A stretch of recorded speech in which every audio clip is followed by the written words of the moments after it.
Hi guys. Hello. So normally we do a lot of creepy stuff on our channel. Mm-hmm. Today, something a little different. We are visiting one of what I would call, we haven't been through this yet, but what I would call one of the most unusual places For sure. in America. Definitely top 10. Dr. Dr. Evermor's Evermor's Forevertron. Forevertron.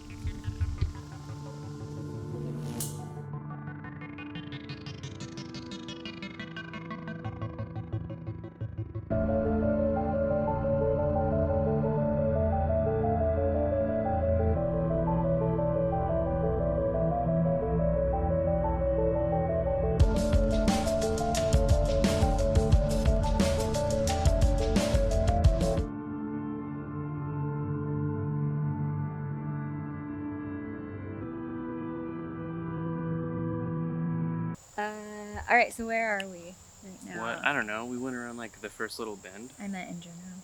Oh. We're in Wisconsin right now. We're just north of...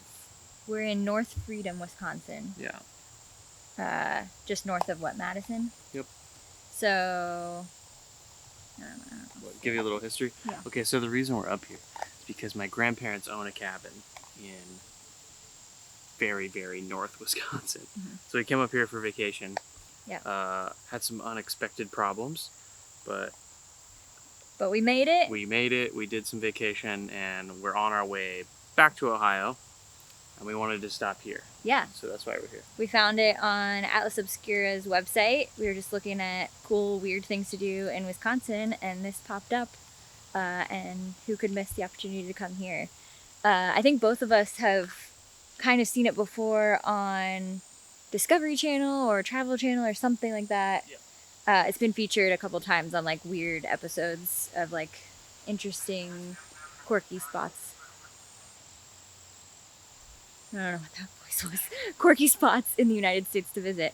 So yeah, it's called Dr. Evermor's Forevertron. Mm-hmm. And it was built by a single man, I believe. Yeah. Who called himself Dr. Evermor.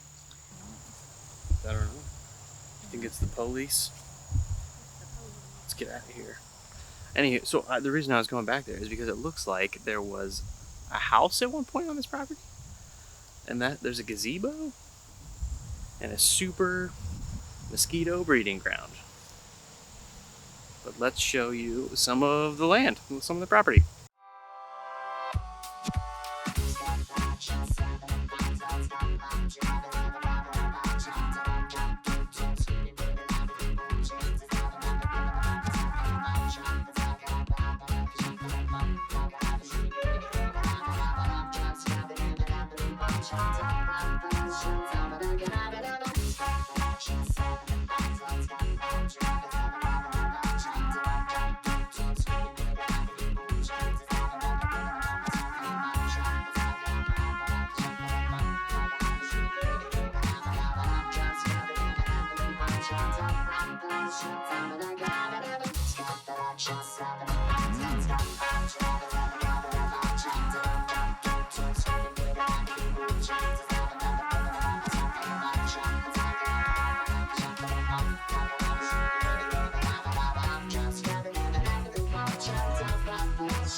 We have since left Dr. Evermor's Forevertron in North Freedom, Wisconsin. Currently heading to Madison. It's a cool spot. If you're in North Freedom, if you're in Madison, if you're in the Wisconsin Dells, or if you're driving through, you should go.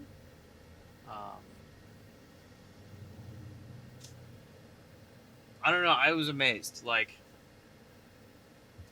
you see it on the Discovery Channel, and I think they just concentrated mostly on, I don't know, I mean, it's been a few years since I've seen anything about it, but I feel like they concentrated mostly on, like, the main sculpture, but it's like a whole acre of metal work, and that's what I think what he concentrated on mostly was welding, and it's just like a little fantastical spot that you wouldn't know was there unless you turned off on a gravel road.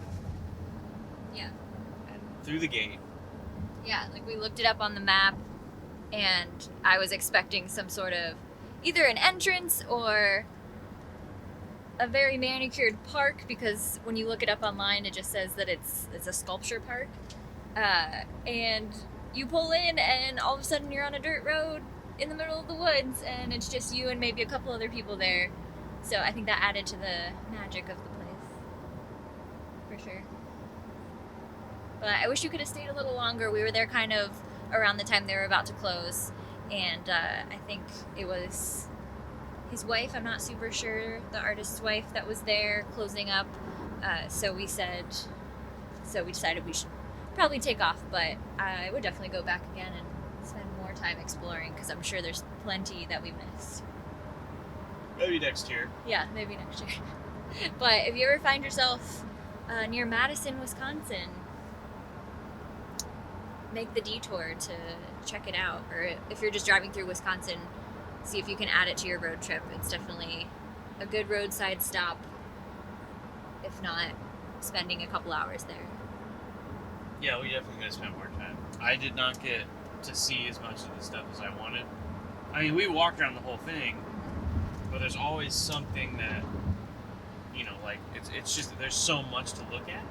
Right. So you're gonna pick up on little things. Like, I noticed underneath kind of the two ends of the Forevertron, that's what I'm gonna call it, the central, like, sculpture, he just had like a minefield of boat propellers, like boat motor propellers, just underneath these cool gazebo things with these winding staircases. And there was this like forest of flamingos, is what I'm gonna call it. They're metal flamingos.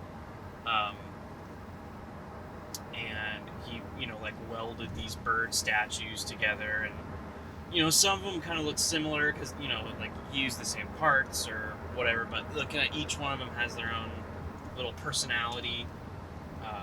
And there's little ones with like doorknobs as butts, and it was really cool. It was a cool spot.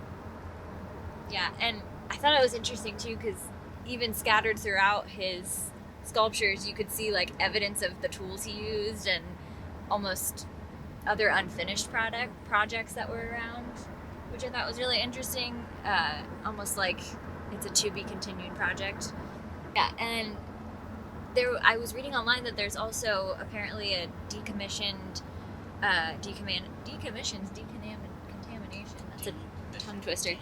Decontamination chamber from NASA apparently is in amongst the sculptures. I saw quite a few things that could have possibly been it, but I wasn't 100% sure what a decontamination chamber looks like. But a little fun fact.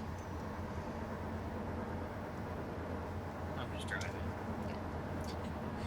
All right, well, we have quite a bit of our road trip left ahead of us. We're heading back to Ohio, so we got about 9 more hours, something like that. Yep. So we're gonna go, probably edit this video, and we'll see you guys later. Bye. Stay curious.